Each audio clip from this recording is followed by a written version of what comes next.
Look at you with your 7 month pregnant womb. Throbbing Gristle were an English music and visual arts group founded in 1975 around the end of a performance art group called Coombe Transmissions, some of whom kind of transitioned into Throbbing Gristle.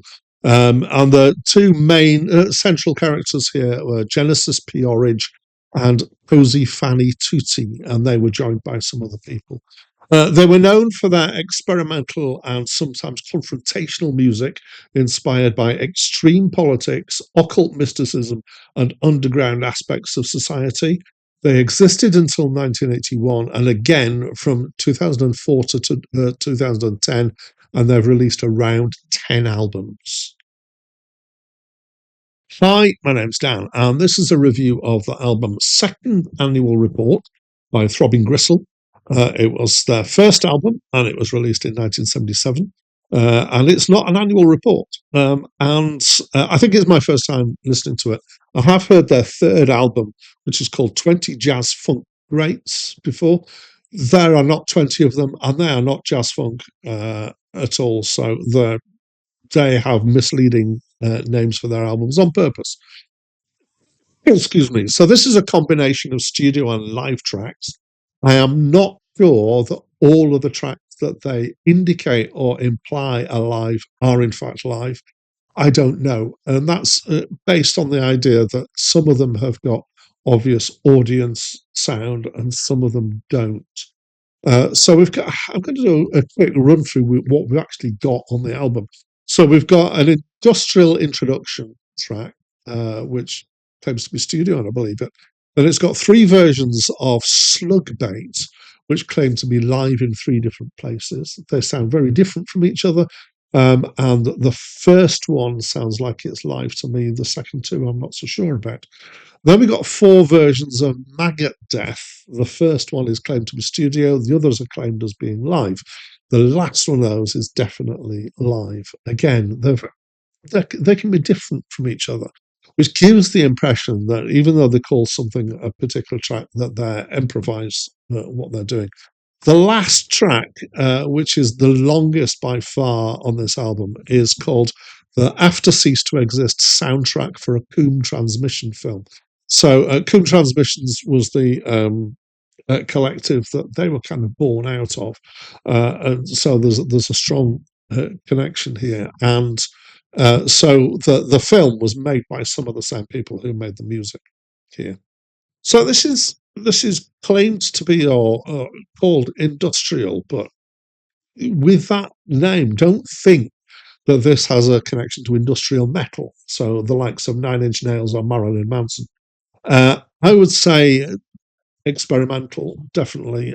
Maybe dark ambient at times. Mostly it's creation of sounds, some through highly processed instruments. I believe we've got guitar and bass and some recordings of things that have been added in to make generally non-traditionally music soundscapes that have a lot of kind of background distortion or kind of just rumble feature at times.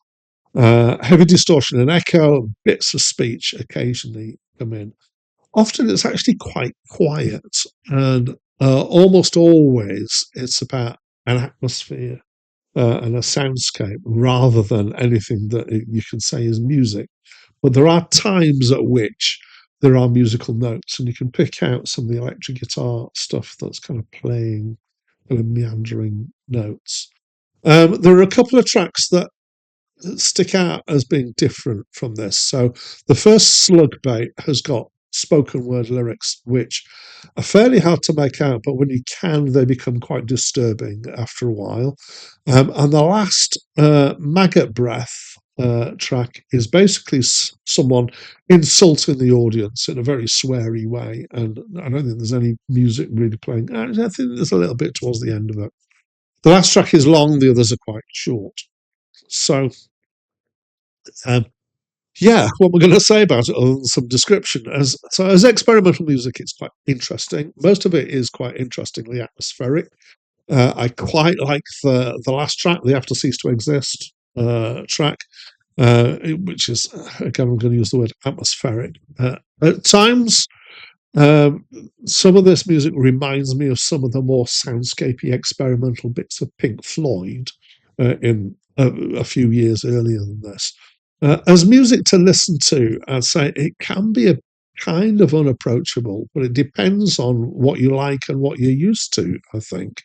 So there's I don't know if it is an obvious thing to say, but when you start to go away from the norms of music and become experimental, I think of it as being like you've got a circle, and that's where the normal stuff is. And then if you're doing experiment, you're stepping out the side of the circle. But there's loads of different ways of doing that.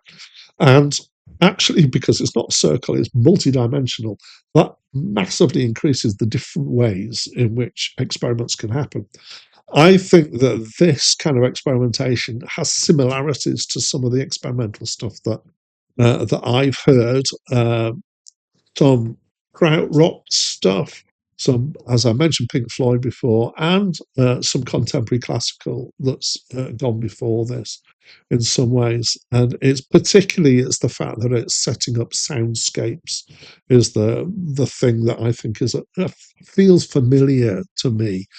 Um, I would say that because of my background with those, maybe it appeals to me more than some experimental stuff does, and maybe it appeals to me more than it will appear to some people. It's Don't come into this thinking that this is going to be music, because it really isn't. The other thing is that it kind of seems to be purporting that it is totally groundbreaking, and I would claim that it's not. I think that there are elements of it that are different from others, but it is building on the basis that has come before these people that I've mentioned. There's also, as well as the reading that I did, I found an interesting video on YouTube called Genesis Peorage, Throbbing Gristle and the Dawn of Industrial Music, in which Genesis Peorage, who was kind of the leading light of this, discusses what they were about, what the origins of the band were, how their instruments came about, and how they used them. And that was, as I said, quite interesting. So I'll try and remember to link that in the description. So that's what I think of this album. I'm not. I didn't hate it. I was vaguely intrigued by it. There were bits of it, and so one bit I found a little bit disturbing. Um, and There we are. I've presented my thoughts, but I'd love to know what you think of the album. So if you're familiar with it, I don't know how many people are. I'd love to hear from you and what your thoughts are.